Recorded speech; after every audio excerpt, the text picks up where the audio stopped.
And ಈ ಸಿನಿಮಾದಲ್ಲಿ ಅಣ್ಣ ಈ ಸಿನಿಮಾದಲ್ಲಿ ಏನಿದೆ ಯಾಕೆ ಆಡಿಯನ್ಸ್ ಈ ಸಿನಿಮಾ ನೋಡ್ಬೇಕು? ಅಲ್ಲ, ಎಲ್ಲರೂ ಈ ಸಿನಿಮಾದಲ್ಲಿ ಏನಿದೆ ಯಾಕೆ ನೋಡಬೇಕು ಅಂತ ಯೋಚನೆ ಮಾಡ್ತಾರೆ. ನಾವು ಸ್ವಲ್ಪ ಉಲ್ಟಾ ಪ್ರೋಸೆಸ್ ಹೋಗೋಣ. ಈ ಸಿನಿಮಾದಲ್ಲಿ ಏನಿಲ್ಲ ಅಂತ ಹೇಳ್ಬಿಡೋಣ. ಪ್ಲೀಸ್. ಏನಿಲ್ಲ ಅಂತ ಹೇಳ್ಬಿಡೋಣ. ಈ ಸಿನಿಮಾದಲ್ಲಿ 2671 ಲೀಟರ್ ರಕ್ತ ಇಲ್ಲ. ಒಂದೇ ಒಂದು ಡ್ರಾಪ್ ರಕ್ತ ಇಲ್ಲ. ಈ ಸಿನಿಮಾ ವಾಯ್ಲೆನ್ಸಿನ ಸಿನಿಮಾ ಅಲ್ಲ. ಈ ಸಿನಿಮಾ ವಾಯ್ಲಿನ್ ಅಂತ ಸಿನಿಮಾ. ಈ ಸಿನಿಮಾದಲ್ಲಿ ನಗ್ನತೆ ಇಲ್ಲ. ಈ ಸಿನಿಮಾದಲ್ಲಿ ಯಾರು ಬಟ್ಟೆ ಬಿಚ್ಚಲ್ಲ. ಈ ಸಿನಿಮಾದಲ್ಲಿ ನಗ್ನ ಸತ್ಯಗಳು ಮಾತ್ರ ಇದಾವೆ. ಈ ಸಿನಿಮಾದಲ್ಲಿ ಅಹಿಂಸೆ ಇಲ್ಲ. ಯಾರು ಹಿಂಸೆ ಮಾಡಲ್ಲ. ಎಲ್ಲರಿಗೆಲ್ಲರೂ ತ್ಯಾಗ ಮಾಡ್ತಾರೆ.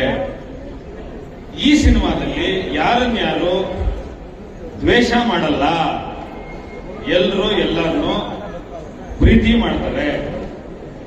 ಈ ಸಿನಿಮಾದಲ್ಲಿ ಯಾವ ಪಾತ್ರಕ್ಕೂ ನಾಯಕ ನಟದಿಂದ ನಾಯಕಿಯಿಂದ ಯಾರಿಗೂ ಯಾವ ಪ್ರಾಣಿಗಳನ್ನು ಹೋಲಿಸಲಾಗಿಲ್ಲ.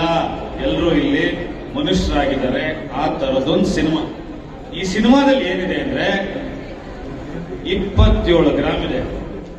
ಪ್ರತಿ ಮನುಷ್ಯನ ಉಸಿರಿನ ಭಾರ 27 ಗ್ರಾಮ್. ಈ ಸಿನಿಮಾದಲ್ಲಿ ಒಂದು ಉಸಿರಾಟ ಇದೆ.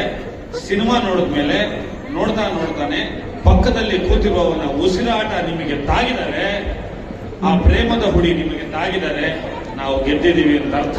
ಆ ಉಸಿರಾಟ ನಿಮ್ಮಲ್ಲೂ ಇದೆ. ಆ 27 ಗ್ರಾಮ್ ನಮ್ಮಿಂದ ನಿಮಗೆ ಬಂದಿದೆ ಅಂತ ಅರ್ಥ. ಈ ಸಿನಿಮಾದಲ್ಲಿ ಒಂದು ರೇಷ್ಮೆ ಹುಳು ಇದೆ ನಗಣ. ನೀನೇ ಅದ್ರ ಕಟ್ಟೆ ಹಾಕಿರೋನು, ಅದ್ರ ನೂಲು ತೆಗೆದಿರೋನು ನೀನೆ. ಒಂದು ರೇಷ್ಮೆ ಹುಳು ತನ್ನ ನೂಲನ್ನು ತೆಗೆದು ಹೇಗೆ ತನ್ನನ್ನು ತಾನು ಅಂತ್ಯ ಮಾಡಿಕೊಂಡು ಮುಂದಕ್ಕೆ ಹೊರಟೋಗುತ್ತೋ ಆ ತರದ ಚಂದನೆಯ ಒಂದು ಸಿನಿಮಾ.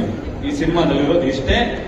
ಎಲ್ಲಕ್ಕಿಂತ ಮುಖ್ಯವಾಗಿ ಸಿನಿಮಾದ ಸಿದ್ಧ ಸೂತ್ರಗಳನ್ನು ಮುರಿದು, ಇವತ್ತಿನ ಟ್ರೆಂಡ್ಗಳನ್ನು ಮುರಿದು ಹೊಸ ತರದ್ದು ಮಾಡೋದಕ್ಕೆ ಏನು ನಿಮ್ಮ ಬಯಕೆ ಇದೆ, ಒಂದು ತಂಡ ಇದೆ.